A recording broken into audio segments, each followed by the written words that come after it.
గత కొంతకాలంగా పార్లమెంట్లో జరుగుతున్నటువంటి చర్చను మనం చూస్తూ ఉన్నాం. ఈ దేశంలో ఒకే వ్యాపారవేత్త ఉండాలి, అది అదాని ఉండాలి. ఈ దేశంలో మొత్తం ప్రధానమంత్రి ఉండాలి, అది మోడీ ఉండాలి. ఈ దేశంలో ఒకే పార్టీ ఉండాలి, అది బీజేపీ ఉండాలనే టార్గెట్గా బీజేపీ మరి వ్యవహరిస్తున్న తీరు మనకు అద్దం పడుతుంది.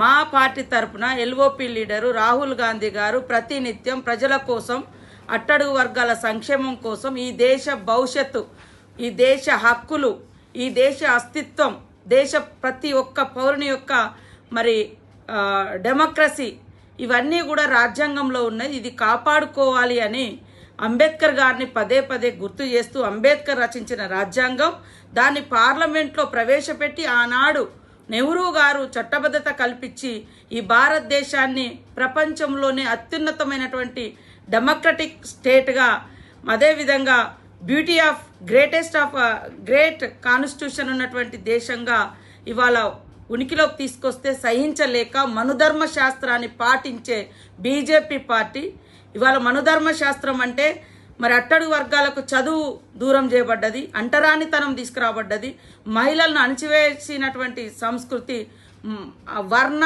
కుల మరి అదే విధంగా జాతి విభేదాలతో పరిపాలించేది మనుధర్మ శాస్త్రం.